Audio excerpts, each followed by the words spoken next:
Salam saudara yang dikasihi oleh Yahweh. Kita bersyukur di minggu keempat ini, bulan 4 ini, kita masih diberikan kuat dan sehat. Saat ini kita mau dengarkan firman Yahweh. Kita berdoa terlebih dahulu. Bapa dalam surga yang kami sembah, dalam nama Yesus HaMasiah, hati kami penuh rasa syukur kepadamu Bapa, atas perlindunganmu, penjagaanmu, pemeliharaanmu kami ada sampai hari ini. Saat ini kami mau dengarkan firman-Mu, urapi kami dengan roh-Mu agar kami dikuatkan, diteguhkan. Kami sambut firman-Mu dalam nama Tuhan Yesus akan berdoa, haleluya, amin. Pada kesempatan ini saya akan bawakan firman yang terambil dari Yohanes pasal 20 ayat 11 sampai 23 yang berbunyi demikian. Yesus menampakkan diri kepada murid-muridnya. Kemudian menjelang senja pada hari itu, pada hari pertama pekan itu, dan ketika pintu-pintu tempat para murid berada untuk berkumpul bersama telah dikunci karena takut terhadap orang-orang Yahudi, Yesus datang dan berdiri di tengah-tengah serta berkata kepada mereka, "Damai sejahtera bagimu." Dan sambil mengatakan hal itu, dia menunjukkan kedua tangan dan lambungnya kepada mereka. Lalu ketika melihat Tuhan, para murid itu bersukacita. Kemudian Yesus berkata lagi kepada mereka, "Damai sejahtera bagimu, sama seperti Bapa telah mengutus aku juga mengutus kamu." Dan setelah mengatakan hal itu, dia mengembuskan napas dan berkata kepada mereka, "Terimalah Roh Kudus. Seseorang yang kamu ampunkan dosa-dosanya, kepada mereka diampunkan. Seseorang yang kamu tahan dosa-dosanya, tetap tertahan." Saudara, peristiwa kebangkitan Tuhan Yesus dari kematian tidak terlepas daripada peristiwa Jumat Agung, di mana Tuhan Yesus ditangkap, dianiaya, disiksa, disalibkan. Dan pada siang hari jam 12 siang Tuhan Yesus disalibkan, dan jam 3 sore dia meninggal dan baru dikuburkan. Dan kita tahu setelah Tuhan Yesus dikuburkan hari ketiga, yaitu hari pertama minggu itu tepatnya hari Minggu, maka datanglah para murid ataupun juga Maria yang lain ke kubur. Ternyata kubur itu sudah kosong. Dan setelah menampakkan diri kepada murid-muridnya, dia berkata, "Damai sejahtera bagimu." Kita perhatikan di sini bahwa zaman sekarang ini banyak orang mengalami hati yang tidak damai sejahtera, karena urusan damai sejahtera itu urusan di hati. Hari ini saya berikan temanya adalah damai sejahtera bagimu. Sekali lagi, damai sejahtera bagimu. Dosa telah membuat manusia kehilangan damai sejahtera, dan hati manusia penuh dengan ketakutan, gelisah, cemas, bimbang, dan ragu. Itu kita ingat bagaimana setelah Adam dan Hawa jatuh dalam dosa, mereka mulai ketakutan, mulai gelisah, mulai bimbang. Mereka bersembunyi di balik pohon setelah berbuat dosa. Jadi kita perhatikan di sini bahwa dosa itu membuat hilang damai sejahtera. Di mana ada dosa, di situ pasti tidak ada damai sejahtera. Tapi kalau ada damai sejahtera, berarti dosa sudah diselesaikan. Nah, selain itu, apa akibat daripada dosa itu? Manusia harus mengalami kesakitan, kesusahan. Manusia harus mengalami kematian. Dalam Kejadian pasal 3, 16-19, bagaimana Hawa dan keturunannya akan sakit melahirkan. Adam dan keturunannya bersusah payah mencari nafkah. Dan juga manusia harus mengalami kematian.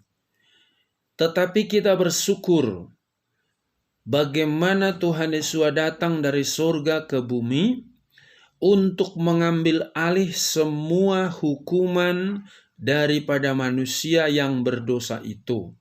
Itu sebabnya Tuhan Yesus datang ke dunia ini mengembalikan damai sejahtera.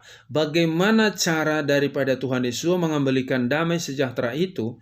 Pertama-tama, Tuhan Yesus yaitu dia adalah dicambuk, disiksa, yaitu untuk membuat kita sembuh dari penyakit kita.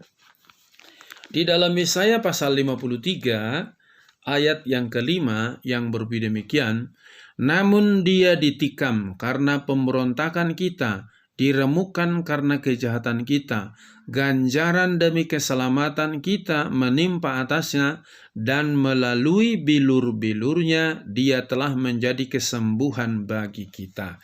Jadi kita perhatikan di sini bahwa akibat daripada dosa itu manusia mengalami penyakit. Tapi Tuhan Yesus sudah ambil alih penyakit kita melalui bilur-bilurnya, penyakit kita disembuhkan.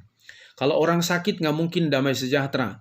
Tapi kalau sakitnya sudah disembuhkan, pasti ada damai sejahtera. Dan Tuhan Yesus sudah menyembuhkan penyakit kita melalui bilur-bilurnya. Yang kedua, supaya dosa itu dihilangkan, bagaimana caranya? Tuhan Yesus adalah korban yang sempurna untuk menghapus dosa manusia. Dalam Ibrani pasal 10 ayat 4 dan juga ayat 12 dan 14 yang berbunyi demikian. Sebab mustahil darah lembu jantan dan kambing jantan menghapus dosa-dosa. Dalam perjanjian lama kan orang punya dosa, kambing, domba itu dikorbankan. Tapi mustahil. Maka dikatakan di ayat yang ke-13 dikatakan, ya, ayat 12 dikatakan demikian. Namun dia sesudah mempersembahkan satu kurban karena dosa-dosa, dia duduk di sebelah kanan Elohim untuk selamanya. Di ayat yang ke-14, sebab oleh satu persembahan dia telah menyempurnakan mereka yang dikuduskan sampai selamanya. Kita perhatikan di sini bahwa di mana ada pengampunan akan ada itu, maka tidak ada lagi korban penghapus dosa. Karena apa? Tuhan Yesus sudah memberikan darahnya di ayat 19. Oleh karena itu, saudara-saudara, karena memiliki keyakinan di dalam darah Yesus sebagai jalan masuk ke ruang kudus yang telah dia bukakan bagi kita sebagai jalan yang baru yang hidup melalui bilur, melalui tabir, yaitu tubuhnya sendiri. Jadi tubuh Tuhan Yesus sudah menjadi korban penghapus dosa bagi kita. Tidak perlu ada korban binatang, lembu, sapi, sebab tubuh daripada Tuhan Yesus korban yang sempurna, mengembalikan kita kepada kesempurnaan tadi. Yang ketiga, bahwa akibat daripada dosa adalah kematian, tetapi kematian sudah dikalahkan oleh Tuhan Yesus. Kalau kita perhatikan bahwa dalam Yohanes pasal yang ke-16 ayat 33 yang berbunyi demikian. Aku telah mengatakan hal-hal ini kepadamu supaya kamu beroleh damai sejahtera di dalam aku.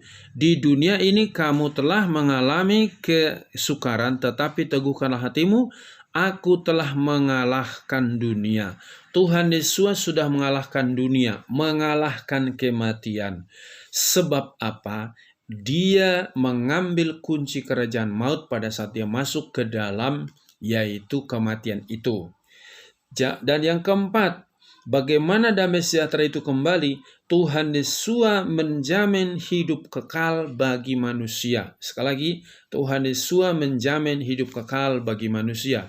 Di dalam Yohanes pasal yang ke-6 ayat yang ke-40 yang berbunyi demikian. Dan inilah kehendak Dia yang telah mengutus aku, yaitu bahwa setiap orang yang melihat Putra dan percaya kepadanya, dia akan memperoleh hidup kekal, dan aku akan membangkitkan dia pada akhir zaman. Kita perhatikan di sini, Tuhan Yesus katakan tadi, damai sejahtera bagimu. Kenapa kita bisa mengalami damai sejahtera? Sebab Tuhan Yesus sudah yaitu menyembuhkan penyakit kita melalui bilur-bilurnya. Yang kedua, tubuh Tuhan Yesus sudah menjadi korban yang sempurna menghapus dosa kita. Jadi kita nggak perlu bawa korban persembahan untuk penghapus dosa sebab tubuh Tuhan Yesus sudah korban yang sempurna. Yang ketiga, Dia sudah kalahkan kematian. Artinya orang yang hidup dalam Tuhan Yesus memang dia mengalami kematian secara fisik atau secara daging. Tetapi dikatakan tadi, akhir zaman dibangkitkan dari kematian dan juga dijamin hidup kekal. Nah, kalau sudah ada jaminan demikian, penyakit kita disembuhkan, dosa kita dihapuskan, dan juga kita dijamin memperoleh hidup kekal, hati kita harusnya ada damai sejahtera. Kenapa banyak sekarang manusia tidak damai sejahtera? Karena engkau belum yakin dosamu diampuni. Karena engkau belum yakin bilur-bilur Yesus sudah menyembuhkan penyakitmu. Karena engkau belum yakin engkau kalau mati nanti masuk surga. Karena engkau berpikir aku belum benar, aku masih banyak dosa. Engkau berpikir kebenaranmu yang membawa kau masuk surga. Keliru. Yang membenarkan hidup manusia adalah Tuhan Yesus. Maka jika engkau hidup dalam Tuhan Yesus, ada damai sejahtera itu bagimu, maka dikatakan oleh Tuhan Yesus di dalam Yohanes pasal yang ke-14 ayat yang ke-27 yang berdemikian. Aku meninggalkan damai sejahtera bagimu, aku memberikan damai sejahteraku kepadamu, bukan seperti yang dunia berikan, aku memberikan kepadamu. Jangan biarkan hatimu digelisahkan, jangan biarkan dia takut. Ditegaskan di sini, aku berikan kau damai sejahtera, aku tinggalkan damai sejahtera. Maksudnya tadi, dosa kita sudah dihapus, penyakit kita sudah disembuhkan, kematian sudah dikalahkan, dan dijamin kita memperoleh hidup yang kekal melalui Tuhan Yesus. Tentunya hati kita tenang damai. Makanya tadi damai sejahtera kuberikan kepadamu, kutinggalkan bagimu. Jangan biarkan hatimu gelisah dan takut. Akhir-akhir ini banyak orang takut. Takut sama virus, bukan takut sama Yahweh. Harusnya kita nggak perlu takut sama virus. Saya sering katakan, yang perlu kita takutin hanya Yahweh Elohim, bukan virus, bukan manusia. Sebab apa? Manusia bisa membunuh tubuh kita, tapi tidak bisa membunuh roh kita. Virus bisa membunuh tubuh manusia, tapi tidak bisa membunuh roh manusia. Tapi kita bersyukur Tuhan Yesus tadi sudah memberikan obat bagi kita, yaitu bilur-bilurnya, luka-lukanya itu menyembuhkan kita. Harusnya kita tidak perlu takut mati, tidak perlu takut hari esok, tidak perlu gelisah menghadapi pendidikan dan segala macam. Kita punya Bapa yang selalu menjagai, memelihara hidup kita. Oleh karena itu, jangan lagi engkau menyimpan kegelisahan, ketakutan di hatimu, tetapi peliharalah damai sejahtera. Kalau ada Tuhan Yesus di hatimu, ada firman di hatimu, maka engkau damai sejahtera. Saat punya uang, tidak punya uang, engkau tetap damai. Saat usahamu lancar, tidak lancar, hatimu damai. Saat engkau dihargai orang, tidak dihargai orang, hatimu tetap damai. Karena apa? Sumber damai itu bukan dari dunia, tapi dari Tuhan Yesus sendiri yang sudah menebus dosamu, yang sudah menjamin keselamatanmu. Itulah sumber damai sejahtera. Oleh karena itu, peliharalah damai sejahtera itu di dalam hidupmu setiap saat. Amin. Sampai di sini firman Yahweh. Bapa, kami bersyukur kepadamu karena Engkau sudah memberikan damai sejahtera itu kepada kami melalui Tuhan Yesus HaMasiah yang telah mengambil alih semua dosa-dosa kami, penyakit kami, dan kematian Engkau sudah kalahkan dan memberikan jaminan hidup kekal kepada kami. Maka kami tidak perlu takut lagi hari esok, apapun yang terjadi, sebab keselamatan Engkau sudah jamin bagi kami. Berkati anak-anak-Mu, bapak-bapak, ibu-ibu, pemuda, remaja, juga anak-anak. Berkati seluruh hamba-hamba-Mu, berkati bangsa dan negara kami, berkati pemerintah kami. Terpuji-pujilah nama-Mu Bapa. Kami percaya, kami hidup dalam damai sejahtera-Mu. Di dalam nama Tuhan Yesus kami berdoa, haleluya, amin. Salam, Yahweh berkati.